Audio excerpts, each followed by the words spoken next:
founded Male Allies for Women within the America's Women's Network. Can you tell me about that?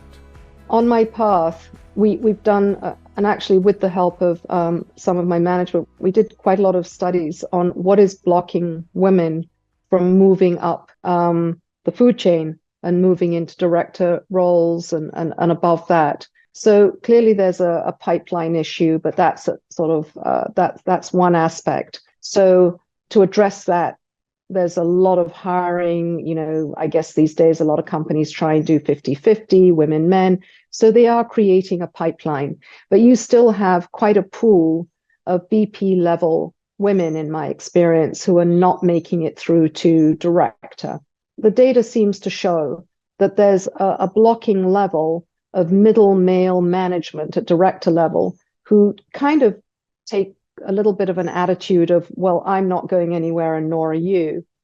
And perhaps generationally, there's also some challenges as to how to treat women, I don't mean treat, I mean appreciate women's skill sets and promote them into a higher level and into create more diverse teams and really understand what women bring in terms of financial success for the company. To that end, we felt like we should create male allies for women to give men a better insight into not just the, how to behave with women, how to treat women, the value of women, and realizing that women were going nowhere without this middle level of men supporting women. They were the blocking point. So we had to get them on board to realize the potential if they were to mentor more women and allow more women into their sphere. With that, we understood that also men feel like a little bit like they might be treading on eggs. The pendulum has swung, whereby the complaints against men for the most trivial, I don't even want to say offenses, but sort of go to HR. And I think that we've put men in a very difficult corner. So the idea was also to allow men to talk about that, to understand it better, and to create a safe space for men to be able to address their concerns with dealing with women.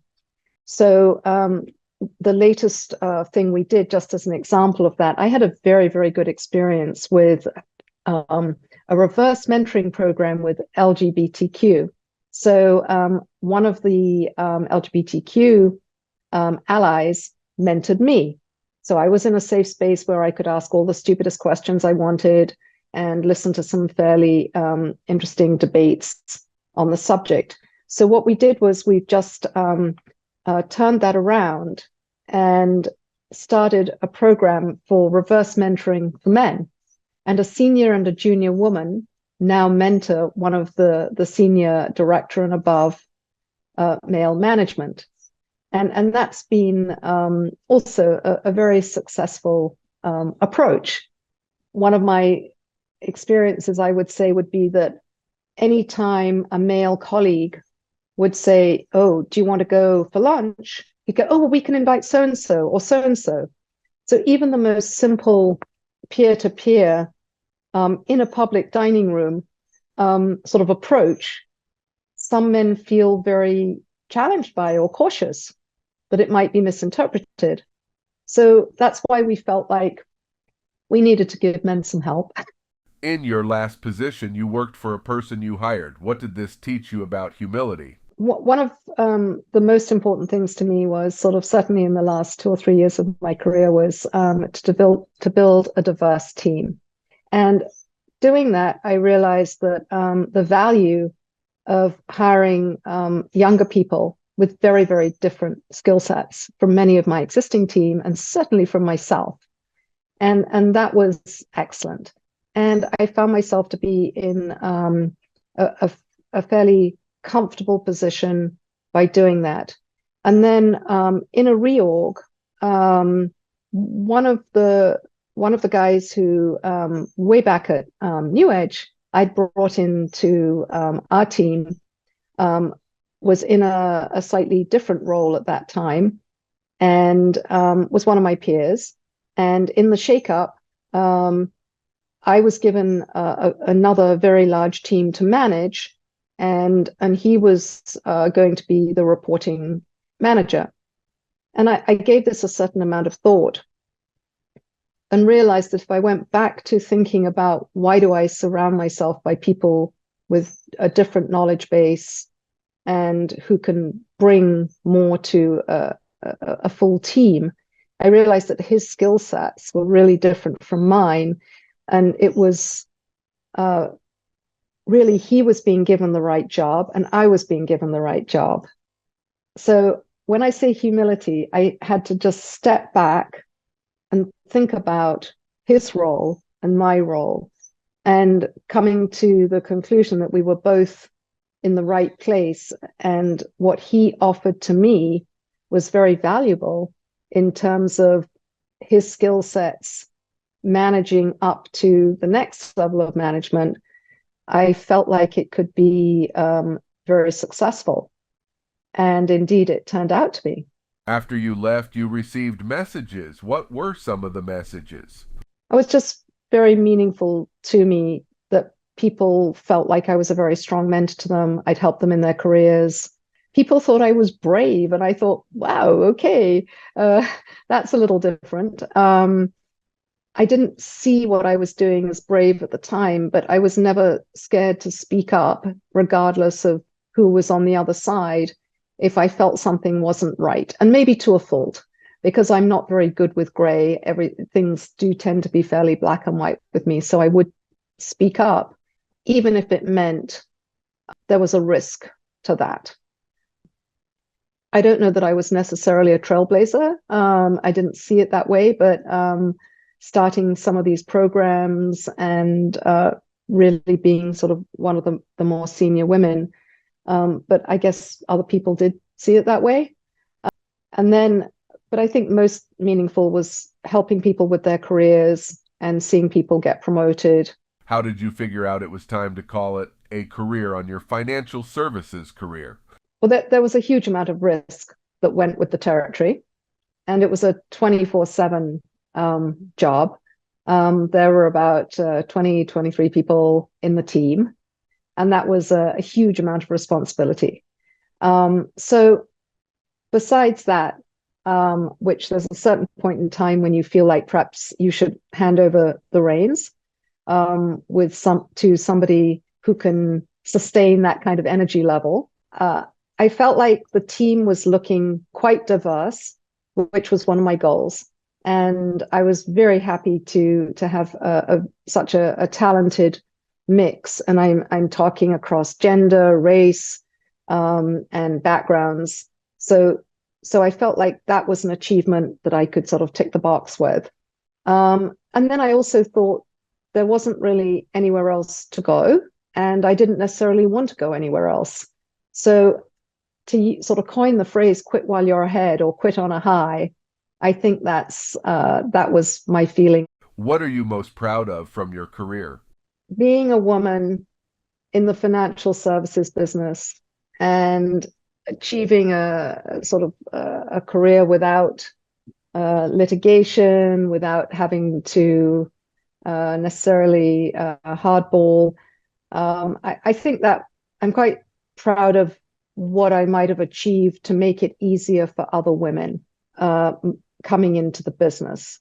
And that's always been very important to me. I think there are two types of women. You know, there is the queen bee, who's like, I clawed my way up and sort of, and I'm not helping you.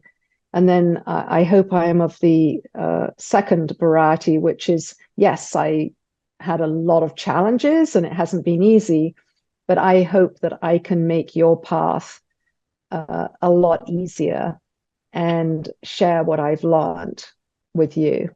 Your post-financial services career is as an executive coach. What is that like? Coaching is very different. It turns it on its head in that you coach people to their own solution. you do not give them a solution. You actually allow them to go through their own journey to reach their solution. And that becomes way more meaningful, repeatable, and in my mind, authentic. And so taking that to a different level was important to me, in that you're not going to be around forever to mentor someone, and you're much better off allowing that person to go on their own journey and learn and develop in their own style. And that's what took me to coaching. I think it's quite interesting that I found out that not many coaches want to touch the financial business or financial services, because I'm told that we're all very, very difficult to coach. So I've already had a great deal of interest from some of the coaching platforms to join them as a coach for people in the financial business. And I think the reason is that you have to understand how risk feels. You have to feel it in your stomach. You have to understand stress and pressure and performance. At the same time, we very often put our best trader in a leadership role, and that's often a disaster. And so, you can definitely help that person and form that person. What is the best way to plan for your transition? I think you're wise to plan things on your own terms, not back your company into a corner whereby, they can't fire you because you're in 5 different buckets of discrimination. So, have a plan, realize your own limitations, and, have some other interests. The messaging to the company was very, very important. And we talked about that. I talked to management about that. I was this very senior woman with a lot of people kind of followed me, watched me. And I wanted the messaging to be very, very positive in terms of this was my choice.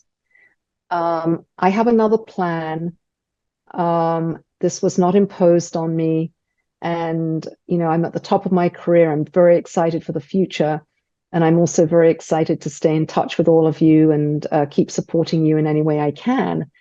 And that turned out to be extraordinarily important for the company, because it wasn't like, oh, another senior woman's being kicked out.